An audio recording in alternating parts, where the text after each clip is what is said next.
नमस्कार. द्वारकाज किचनमध्ये आपलं स्वागत आहे. आज आपण माझ्या नातीच्या आवडीचा मसाला डोसा बनवूया. कारण रविवार म्हटलं की सुट्टीचा दिवस असते आणि असं काहीतरी नवीन वेगळा पदार्थ पाहिजे असते. तर आज आपण माझ्या नातीसाठी स्पेशल मसाला डोसा बनवूया तिच्या आवडीचा. तर चला तर आपण काय काय साहित्य घेतलं ते बघूया. त्या पहिले प्लीज व्हिडिओ शेवटपर्यंत बघा आणि सबस्क्राईब करायला विसरू नका. तर 2 वाट्या मी राशनचे तांदूळ घेतलेले आहे. 1 वाटी मी उडदाची डाळ घेतली. 2 चमचे मसुराची डाळ, 2 चमचे तुरीची डाळ, 2 चमचे मुगाची डाळ. आता ह्या सगळ्या डाळी आपण एकत्र करून घेतल्या. डाळ तांदूळ हे छान 4-5 पाण्यानं आपल्याला स्वच्छ धुवून घ्यायचे आहे. आता आपण हे पहिलं पाणी काढून टाकलं, दुसरं पण पाणी टाकणार आहोत. असं करत आपल्याला हे 3-4 पाण्याने स्वच्छ धुवून घ्यायचं आणि जेवढं आपण डाळ तांदूळ घेतले त्याच्या आपल्याला डबल पाणी टाकायचं आहे. म्हणजे हे एक 7-8 तास आपल्याला हे छान भिजू द्यायचं. त्यामुळं काय होते, डाळी चांगल्या फुगल्या जातात. त्याच्यामुळं पाण्याचं प्रमाण जास्तीच ठेवायचं आहे. 1 चमचाभर मेथी घातली, छान मिक्स करून घेतलं. आता हे झाकण ठेवलं. जर तुम्हाला रात्री दुसऱ्या दिवशी संध्याकाळी करायचं असेल तर तुम्ही आदल्या दिवशी रात्री भिजत घालू शकता. सकाळी वाटण करून पुन्हा वाटल्यानंतर एक 5-6 तास आपल्याला भिजत घालायचं असते. तर हे छान 7-8 तास मी भिजत घातले. ते डाळ तांदूळ मस्त भिजल्या गेले, तुम्हाला दाखवले मी. आता आपण हे वरचं थोडंसं पाणी काढून घेतलं. मी मिक्सरच्या भांड्यामध्ये घातले काही डाळ तांदूळ आणि तेच पाणी आपल्याला मिक्सरमध्ये टाकायचं आहे बारीक करताना. त्याच पाण्याचा वापर करायचा म्हणजे पीठ छान फुलल्या जाते. बघू शकता एकदम बारीक असं आपण हे मिक्सरमधून काढून घेतलेलं आहे डाळ तांदूळ. आता राहिलेलंसुद्धा आपण सगळं डाळ तांदूळ बारीक करून घेऊया. आणि एक मोठं भांडं घ्यायचं छान. मी कुकरमध्येच ठेवलेलं आहे म्हणजे झाकण पॅक लागलं जाते. थोडंसं मिक्सर विसरून पाणी घातलेलं आहे, एक अर्धी वाटी. छान फेटून घ्यायचं, एक 4-5 मिनिट मस्त फेटून घ्यायचं. छान फेटून झालं. आता आपण याला झाकण लावूया कुकरचं. आणि तुम्ही याच्यावरती एखादा जाड टावेल ठेवू शकता, कारण सध्या थंडीचे दिवस आहे. त्यामुळं लवकर पीठ हे फुगलं जात नाही. त्याच्यामुळं थोडासा जाड कपडा झाकण ठेवायचं म्हणजे आपलं हे पीठ छान फुगलं जाते. आता 7-8 तास झाले, छान पीठ फुगलं गेलं. आता आपण सांबारची तयारी करून घेऊ. तर तुरीची डाळ आणि मुगाची डाळ मी सांबारसाठी लावली. तेल घातलं, हळद, थोडंसं हिंग आणि एक बारीक कट केलेला टमॅटो घातला गावरान. कुकर लावलं. कुकर होईपर्यंत आपण इकडं बटाट्याची भाजी करून घेऊया. कढई गरम करायला ठेवली. तेल थोडंसं भरपूरच घालायचं. तेल घातल्यानंतर मी जिरे मोहरी फोडणीमध्ये, त्यानंतर हिंग, उडदाची डाळ घातली 1 चमचा, अर्धा चमचा मेथी दाणे घातले, फोडणीमध्ये छान परतून घेतले. त्यानंतर 5-6 कांदे मध्यम आकाराचे लांब लांब कट करून घेतले, ते घातले. अद्रक लसूण घातलं कुटलेलं. हे छान परतून घ्यायचं आपल्याला. थोडंसं मीठ घालायचं कांदा परतताना. आता आपल्याला थोडासा कांदा लालसर होईपर्यंत मस्त परतून घ्यायचा आहे. हिरव्या मिरचीचा ठेसा घातलेला आहे म्हणजे चव छान येते. आता आपला कांदा व्यवस्थित परतला गेला, बघू शकता. तर आपण याच्यामध्ये काही मसाले घालूया.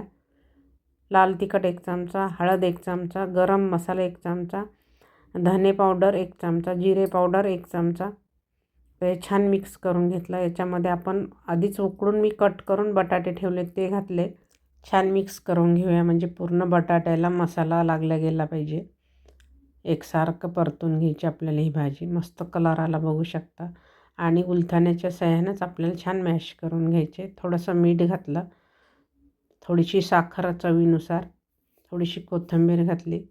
आता आपल्याला हे सारखं परतून घ्यायची भाजी. एक 4-5 मिनिट मस्त खालीवर करत. तुम्ही याच्यामध्ये लिंबू पण पिळू शकता तुमच्या आवडीनुसार. तिखट तुम्ही तुमच्या आवडीनुसार कमी जास्त करू शकता. मस्त आपली भाजी तयार झाली. आणि थोडंसं उलथाण्याच्या सहाय्याने म्हणजे बटाट्याचे मोठे मोठे तुकडे ते सुद्धा बारीक करून घ्यायचे आहे. आता आपण एक वाफ काढून घेऊया. तर एक 3-4 मिनिट मस्त आपली भाजी परतून घेतली आणि तयार पण झाली. थोडंसं आता आपण हे बाजूला ठेवूया आणि झाकण ठेवायचं म्हणजे भाजी पण छान शिजल्या गेली. आपली मस्त बटाट्याची भाजी तयार झाली.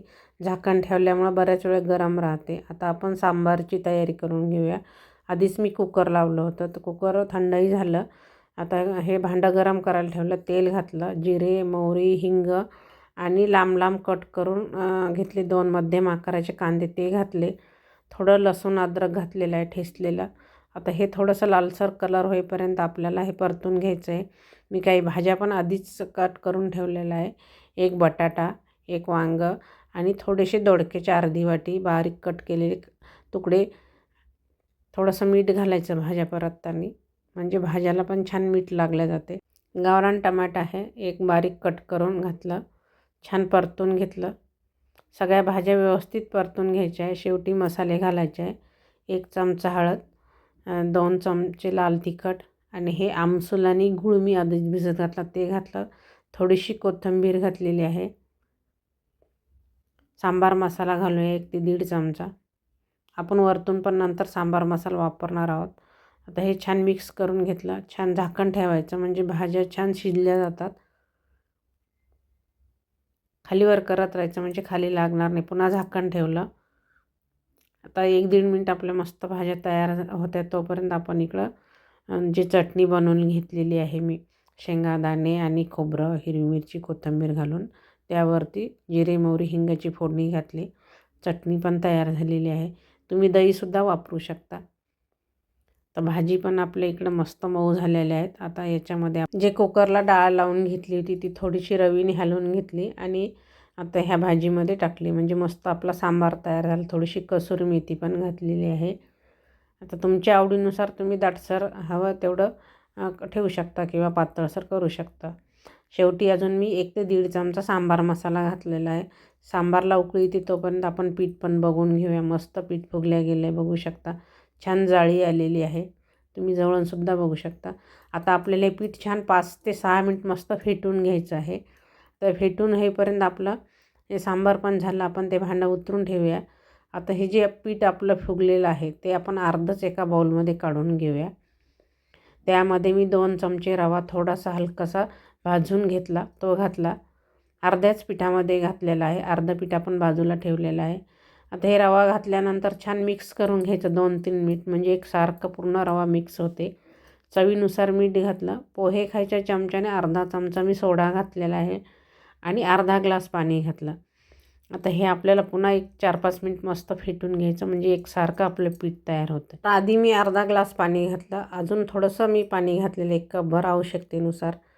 तर आता हे छान मिक्स करून घेतलं. तवा गरम करायला ठेवला. तुम्ही बिड्याचा तवा वापरू शकता किंवा हे नॉनस्टिक निर्लेपचा वापरू शकता. तर आज आपण हे नॉनस्टिक तवा वापरूया. तवा छान गरम झाला, तेल लावून घेतलं.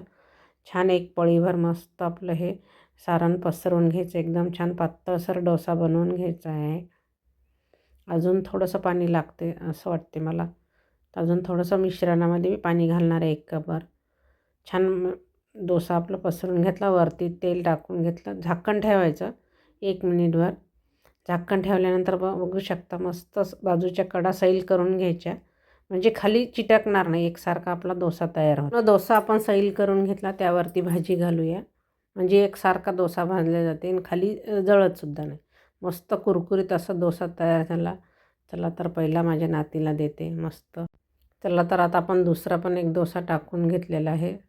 मस्त पीठ पसरवून घेतलं, झाकण ठेवलं. मस्त सुंदर अशी जाळी आलेली आहे आणि छान कुरकुरीत असा आपला डोसा तयार झालेला आहे बघू शकता तुम्ही.